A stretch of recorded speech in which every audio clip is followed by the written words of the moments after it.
તો કેમ છો દર્શક મિત્રો તમારી ગાય કે ભેંસ ખાવા પીવાનું ઓછું કરી દે છે, તંદુરસ્તી એની ઘટી જાય છે, હરવા ફરવાનું બંધ કરી દે, ઉઠક બેઠક ઘણી વખત ઓછી કરી દે, ખૂબ જ જલ્દી અને કોઈ પણ રોગનો ઝપેટો આવી જાય, કોઈ પણ રોગની અંદર એ ઝપેટામાં આવી જાય, તકલીફમાં આવી જાય, બીમારીમાં આવી જાય, દૂધ ઓછું કરી દે, આવી અનેક પ્રકારની સમસ્યાઓ જો તમારા પશુને થઈ રહી છે તો સૌથી પહેલાં આપણે એક જ વસ્તુનું ધ્યાન રાખવાનું હોય છે કે યોગ્ય સમયસર રસીકરણ. તો સમજી જ ગયા હશો તમે. પોસ્ટર જોઈને બી તમને ખ્યાલ આવી જ ગયો છે કે આજના વિડીયોમાં આપણે શેના વિશે વાત કરવાની છે. તો મિત્રો, આજે આપણે વાત કરીશું પશુઓની અંદર થતી રસી યોગ્ય સમયસર આપવામાં આવતું જે એનું રસીકરણનું સમયપત્રક છે તેના વિશે. તો ચાલો સમય ના બગાડતા વિડીયોમાં આગળ વધીએ. ઘણા પશુપાલક મિત્રોને એવું લાગતું હોય છે કે રોગ એ પશુમાં નિયમિત આવતો હોય છે, પણ ના મિત્રો, રોગ એ પશુઓમાં રસીકરણ નથી આપવામાં આવતું, એના લીધે આવતો હોય છે. ખરવા મોવાસો, ગળસુંડો, લંપી સ્કિન ડિસીઝ, હડકવા, આવા અનેક પ્રકારના રોગો છે કે જે આપણે આપણા પશુને થતાં અટકાવી શકીએ છીએ જો આપણે આપણા પશુને યોગ્ય સમયસર રસીકરણ અપાવી દીધેલું હોય. દૂધ ઉત્પાદનમાં ભારે ઘટાડો થઈ જવો, પશુઓને રોગ પ્રતિકારક શક્તિ ઓછી થઈ જવી, રોગ પ્રતિકારક શક્તિ ઓછી થવાથી અને રોગ થવાને એના લીધે ખેડૂતને ખૂબ જ રોગોની સામે જે દવા કે સારવાર કરવામાં આવે એનો ખર્ચો વધી જવો, યોગ્ય સમયસર સારવાર ના મળે, અમુક રોગ એવા આવી જાય કે જે જીવલેણ હોય તો પશુ મૃત્યુ થઈ જાય, પશુ એનો જીવ ગુમાવી દે, જેનાથી ખૂબ જ આર્થિક મોટું નુકસાન થવું. તો આ બધી વસ્તુઓ છે કે જેને આપણે બચાવી શકીએ છીએ. તો મિત્રો, ધ્યાનથી સાંભળજો. આગળની જે માહિતી છે તે દરેક પશુપાલક મિત્રો માટે ખૂબ જ જરૂરી છે.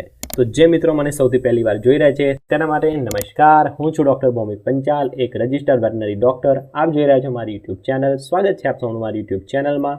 વર્ષોથી ફિલ્ડમાં અને આપણે સાંભળતા આવ્યા છીએ એક ડૉક્ટરની તરીકે હું જોઈ રહ્યો છું કે લોકોને રસીકરણનું મહત્ત્વ અને રસીકરણનું સમયપત્રક ખ્યાલ નથી હોતો. તો ચાલો એ જ આજે આપણે વાત કરીશું. તો સૌથી પહેલાં આજે આપણે વાત કરીશું ખરવા મોવાસો, જેને કહેવાય એફએમડી. એફએમડીને ઇંગ્લિશમાં કહેવાય ફૂટ એન્ડ માઉથ ડિસીઝ.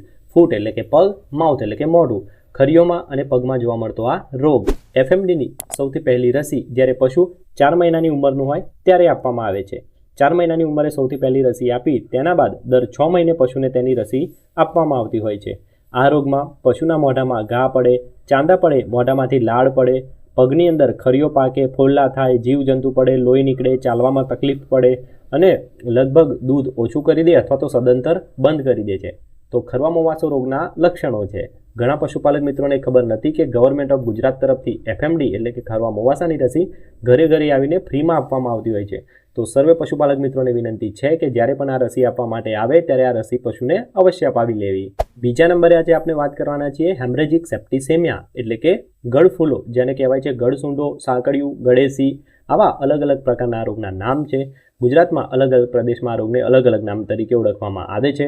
તો ગળસુંડાની અંદર તાવ આવે, શ્વાસ લેવામાં તકલીફ પડે, ગળાના ભાગે સોજો આવે, પશુ અચાનક શ્વાસ ના લઈ શકે અને નીચે આડું પડી જાય, યોગ્ય સમયસર સારવાર ના આવે તો પશુનું મરણ પણ થઈ શકે. ગળસુંડામાં રસીકરણ ક્યારે આપવું? તો વર્ષમાં એક જ વખત એની રસી આપવામાં આવતી હોય છે.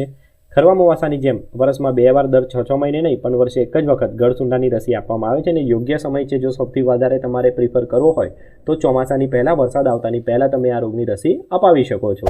ત્રીજા નંબરે છે બ્લેક વોટર, જેને આપણે બીક્યુ તરીકે ઓળખતા હોઈએ છીએ. બીક્યુ એટલે કે બ્લેક વોટર, જેની અંદર પગમાં સોજો આવવો, પગ પાકી જવા, ચાલવામાં તકલીફ થવી, ઉઠવા બેસવામાં તકલીફ થવી, મસલ્સમાં ડેમેજ આવવો અને બીજી ઘણી એવી તકલીફો છે જે પશુને હરવા ફરવામાં થઈ શકે તે બ્લેક વોટર રોગની અંદર થતી હોય છે. આ રોગ ખાસ કરીને યંગ એટલે કે યુવાન પશુઓમાં વધારે જોવા મળતો હોય છે. બ્લેક વોટરની રસી વર્ષમાં એક જ વખત આ રસી અપાવી શકો છો. ચોથા નંબરે એક બીજો અગત્યનો રોગ જે નવો જોવા મળ્યો છે પશુઓની અંદર, બરાબર, જે પહેલાં ગુજરાતમાં નહોતો એટલો જોવા મળતો. સમજી જ ગયા હશો, લંપી સ્કિન ડિસીઝ, LSD એટલે કે ગાંઠદાર ચામડીનો રોગ. LSD વિશે તમારે વધારે માહિતી જોઈએ તો અહીંયા ઉપર લિંક દેખાઈ જશે, મેન્શન કરી દઉં છું. ત્યાં મેં બીજા ઘણા લંપી સ્કિન વિશે મેસેજને, વિડીયોઝને બધું આપેલું છે, તે તમને ત્યાં જોવા મળી જશે. ક્લિક કરીને એ વિડીયો પણ તમે આ વિડીયો પછી જોઈ શકો છો. આ વિડીયોમાં આગળ ફરીથી વાત કરીએ લંપી સ્કિન ડિસીઝમાં. તો મિત્રો, ગાંઠદાર ચામડીનો રોગ ખાસ કરીને વાછરડાઓની અંદર આખા શરીર ઉપર ગાંઠો જોવા મળે. થોડા મોટા પશુઓમાં પણ આ રોગ જોવા મળતો હોય છે.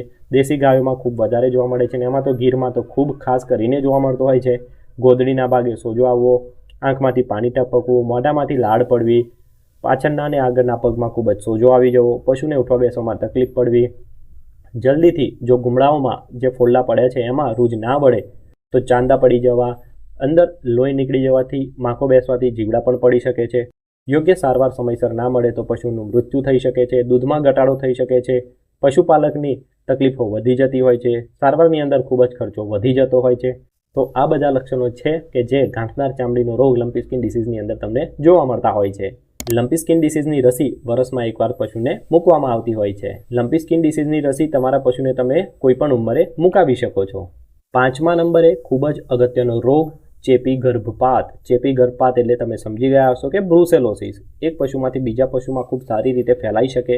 બ્રુસેલોસિસ એ એક ઝૂનોટિક ડિસીઝ છે. ઝૂનોટિક ડિસીઝ એટલે કે પશુમાંથી માણસમાં અને માણસમાંથી પશુમાં પરસ્પર ફેલાતો રોગ, એને ઝૂનોટિક ડિસીઝ તરીકે ઓળખવામાં આવતો હોય છે, જેમ કે રેબિઝ, હડકવા. તો આ પ્રકારના ડિસીઝ છે જેમાં ખૂબ જ સાવચેતી રાખવી પડતી હોય છે. મોટાભાગના પશુપાલક મિત્રો અને મોટાભાગના ડૉક્ટર મિત્રો અથવા તો જે પશુઓના એરિયામાં કામ કરતા આપણા એલઆઈ મિત્રો છે કે જે બીજા કૃત્રિમ વિજ્ઞાન કર્મચારીઓ છે કે જે પણ પશુઓ જોડે નજીકના સંપર્કમાં રહેતા હોય તેમને આ રોગ થવાના ચાન્સીસ મેક્સિમમ રહેતા હોય છે. તો બ્રુસેલોસિસ સામે પણ રોગ સામે પણ રક્ષણ આપવું પોતાના પશુને ખૂબ જ જરૂરી છે. બ્રુસેલોસિસની રસી એટલા માટે અગત્યની છે કારણ કે મિત્રો બીજા બધા રોગમાં જેમ મેં તમને જણાવ્યું, તમને આઈડિયા આવી ગયો હશે કે આ વખતે ચૂકી ગયા તો 6 મહિના પછી બીજી વાર, નેક્સ્ટ વર્ષમાં બીજી એકવાર, એમ તમે એને ફરીથી તો મુકાવી શકો. પરંતુ મિત્રો બ્રુસેલોસિસની રસી એવી છે કે જે જીવનકાળમાં તમે ફક્ત એક જ સમય આવે કે જ્યારે તમે તમારા પશુને મુકાઈ શકો. ફક્ત ને ફક્ત માદા પશુને એટલે કે ફિમેલ પશુને, પાડી કે વાછરડીને જ આ રસી મુકાય છે. પાડા કે વાછરડાને, નર પશુને આ રસી નથી મુકાતી. ફક્ત ફિમેલ પશુને મુકાવાની હોય છે ને એની ઉંમર છે 4 થી 8 મહિના. ફક્ત 4 થી 8 મહિનાની તમારી પાડી કે વાછરડી હોય ત્યારે જ તમે આ રસી તમારા પશુને મુકાવી શકો. બાકી પછી રસી મુકાવવાનો કોઈ મતલબ રહેતો નથી. તો આ રસી પણ પશુમાં ખૂબ જ જરૂરી છે. જ્યારે તમારું પશુ છેલ્લા 3 મહિના વિયાણમાં બાકી હોય અને વારે ઘડીએ તરવાઈ જતું હોય, એક વખત તરવાઈ ગયું, 2 વખત, એમ વારે ઘડીએ જો તમારું પશુ છેલ્લા 3 મહિનાઓની અંદર તરવાઈ જતું હોય મિત્રો, તો સૌથી વધારે શક્યતા છે કે તમારા પશુને બ્રુસેલોસિસ નામનો રોગ થયેલો છે. આની પ્રોપર કોઈ સારવાર નથી હોતી ને સારવાર પણ તમને 100% રિઝલ્ટ મળે એવું જરૂરી નથી. તો બેટર છે કે પહેલેથી જ આપણે આપણા પશુને રસી મુકાઈ લઈએ તો આ રોગ ના થાય. નેક્સ્ટ એ વાત કરીશું કે આપણે રસી મુકાવતી વખતે પશુને શું ધ્યાન રાખવાનું છે, કેવા પશુને રસી નથી મુકાવવાની અથવા તો શું ધ્યાન રાખવું. તો મિત્રો, જે પશુઓ ખૂબ જ બીમાર લાગે, નબળા હોય, વીક હોય એવા પશુને જ્યારે રસી મૂકવા આવે એ ટાઈમે આપણે એ પશુને રસી મુકાવવાની નથી. બીજું કે ગર્ભના છેલ્લા 3 મહિના બાકી છે, 3 મહિનામાં હવે વિયાણ થવાનું હોય એવું તમને લાગે તો સાવચેતી માટે તમે બેટર છે કે ના મુકાવો. બાકી ઘણી રસી એવી છે કે જે તમે મુકાવી શકતા હોવ છો, બટ એ પણ વેટરનરી ડૉક્ટરની સલાહ લઈ અને એના પછી કરવું. રસી પહેલાં એને ડિવોર્મિંગ કરાવવું ખૂબ જ લાભદાયી રહેતું હોય છે. ડિવોર્મિંગ એટલે કે કૃમિનાશક નિવારણ, એટલે કે કૃમિઓનો નાશ થાય પેટમાં એની દવા આપો ને એના પછી રસી મુકાવો તો એ વધારે અસર કરતી હોય છે મિત્રો. તો ડિવોર્મિંગ કરાવીને રસી મૂકો તો સોના પર સોહાગા એવું કહી શકાય. રસી હંમેશા ઠંડકમાં રાખવી. ઠંડકમાં રાખવીનો એનો મતલબ એ છે કે જે ફ્રીજમાં રાખવાની આવતી હોય એવી રસીઓ તો એ રીતે મેન્ટેન કરીને ડૉક્ટર કે જે આપણા મિત્રો છે એ આપતા જ હોય છે. પરંતુ અર્લી મોર્નિંગમાં બને તો સવારે વહેલા સૂરજ ઉગે એવા ટાઈમમાં અથવા તો લાઈક 9, 10, 11 વાગ્યા સુધીની પોર જે કહેવાય એની અંદર, અથવા તો સાંજે એટલે કે સૂર્ય આથમે 5, 6 વાગ્યા પછી તમે રસી મુકાવો તો પશુઓ માટે સારું છે. દિવસ દરમિયાન તડકો હોય, ગરમી હોય કે જેમાં પશુ ખૂબ જ એક્ઝોસ્ટ થયેલું હોય એવા ટાઈમમાં રસી ના મુકાવી જોઈએ. ઠંડા પોરમાં એને રસી મુકાવી લાભદાયી છે. અને સૌથી અગત્યનું કે તમારા પશુ ચિકિત્સકની સલાહ વગર, પશુ કર્મીની સલાહ વગર પશુઓને રસી અપાવવી યોગ્ય નથી, વેલિડ નથી. તો તમારા વેટરનરી ડૉક્ટરનો સંપર્ક કરી એમની સલાહ અને સૂચન મુજબ જ કયા રોગની ક્યારે રસી અપાવી તે તેમના સંપર્ક કરીને જ રસી તમે તમારા પશુને મુકાવવાનો આગ્રહ રાખો. ઘણા રોગની રસી હોય છે જે ગુજરાત સરકાર દ્વારા વિનામૂલ્યે આપવામાં આવતી હોય છે. નજીકના સરકારી દવાખાને જઈને તમે એની માહિતી તેના પશુ ચિકિત્સક પાસેથી લઈ શકો છો. તો જે ફ્રીમાં આપવામાં આવતી હોય એટલીસ્ટ એ રસી તો તમે તમારા પશુને મુકાવી જ શકો. તમે આ રસીકરણ જો યોગ્ય સમયસર અનુકરણશો તો તમે તમારા પશુને મોટા રોગ થતા હોય તેનાથી તો આસાનીથી બચાવી શકશો. મિત્રો, હડકવાની આમાં આપણે વાત નથી કરી, પણ હડકવા એક એવો ટોપિક છે કે જેની માટે આખો અલગ વિડીયો બનાવવો પડે. તો એના પણ મેં વિડીયોઝ બનાવેલા હશે ને, તોય વિચારું છું કે ભવિષ્યમાં એના વિડીયો પણ હવે આપણે બનાવીશું. તો એની માટે પણ એ બધી માહિતી નવા વિડીયોમાં આપીશ. અત્યારે આટલા રોગમાં તો તમને આટલી માહિતી ઇનફ છે કે જે તમારે જરૂરી છે. તો યાદ રાખજો, રસીકરણ એ કોઈ ખર્ચો નથી, પરંતુ પશુઓને આપેલું રક્ષણ છે. આ માહિતી દરેક પશુપાલક મિત્રો સુધી અવશ્ય શેર કરજો. નવા હો તો ચેનલને સબસ્ક્રાઇબ જરૂર કરી દેજો. વિડીયો ગમ્યો હોય તો લાઇક કરી દેજો. કોઈ પ્રશ્ન જણાય તો નીચે કોમેન્ટ બોક્સમાં પૂછી લેશો. ફ્રી થઈને હું તમને યોગ્ય રિપ્લાય કરી દઈશ. બસ આવી જ રીતે હું ગુજરાતીમાં પશુપાલકોને સમજાય એવી સરળ ભાષામાં માહિતી પ્રોવાઈડ કરતો હોઉં છું. તો ચેનલને લાઇક કરી દો, શેર કરી દો, સબસ્ક્રાઇબ કરી દો, જે કરો એ કરી દો. નવા વિડીયોમાં મળીશું એક નવી માહિતી સાથે.